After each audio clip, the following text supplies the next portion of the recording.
गाजीपुर में स्वामी प्रसाद मौर्य का बड़ा ऐलान, कहा 2027 का चुनाव भाजपा की विदाई का चुनाव होगा। गाजीपुर में अपनी जनता पार्टी के राष्ट्रीय अध्यक्ष और पूर्व मंत्री स्वामी प्रसाद मौर्य ने गुरुवार की दोपहर 3 बजे एक बड़ा राजनीतिक बयान दिया है। गाजीपुर पहुंचे स्वामी प्रसाद मौर्य ने साफ कहा है कि 2027 का चुनाव भाजपा की विदाई का चुनाव होगा। उन्होंने दावा किया कि 10 पार्टियों का एक मोर्चा बनाया गया है, जिसे लोक मोर्चा का नाम दिया गया है। मौर्य ने बीजेपी पर सीधा हमला बोलते हुए कहा कि भाजपा के पाप का घड़ा भर चुका है और अब उस घड़े को फोड़ने का वक्त आ गया है। उन्होंने यह भी इशारा किया कि भाजपा को सत्ता से हटाने के लिए वे सपा, बसपा और कांग्रेस जैसे राइट माइंडेड दलों के साथ भी गठबंधन करने में भी परहेज नहीं करेंगे। बता दें कि स्वामी प्रसाद मौर्य इन दिनों सम्मान संविधान जनहित हुंकार यात्रा पर निकले हैं। यह यात्रा 15 मार्च 2025 को लखनऊ से शुरू हुई थी और अपने 6ठे चरण में आज गाजीपुर पहुंची है।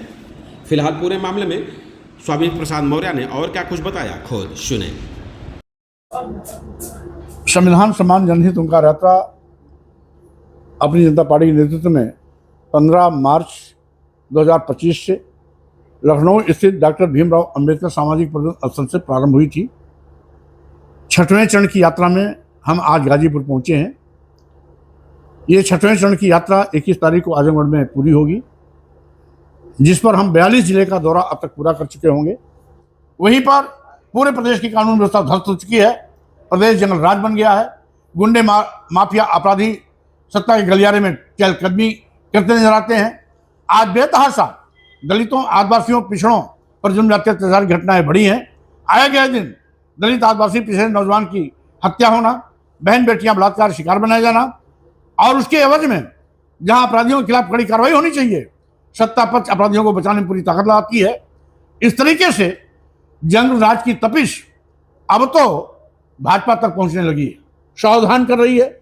2027 विधानसभा का चुनाव भाजपा की विदाई का चुनाव होगा। अपनी जनता पार्टी इस दिशा में लगातार काम कर रही है। 2027 में किसके साथ गठबंधन बनाएंगे? अभी 10 पार्टियों का हमारे नेतृत्व में एक मोर्चा गठन हो चुका है।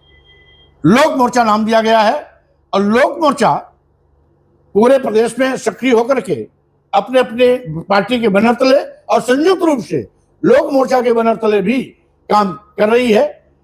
और साथ ही साथ हम लोगों का संयुक्त प्रयास है कि 2027 में लोक मोर्चा ने मेरे नेतृत्व में सरकार बनने का जो निर्णय लिया है, उसको साकार करके हम न केवल योगी सरकार को सत्ता से बाहर करेंगे, बल्कि यहां पर अपनी जनता पार्टी के नेतृत्व में लोक मोर्चा का सरकार बनने का काम करेंगे। लोक मोर्चा क्या समाजवादी पार्टी है, बसपा या कांग्रेस के साथ गठबंधन हो सकता है? बीजेपी के पाप का घड़ा भर गया है, इसलिए इनके पाप के घड़े का भांडा फोड़ने के लिए यदि लाइक माइंडेड लोगों से हाथ मिलाने की आवश्यकता पड़ेगी तो कोई परहेज नहीं।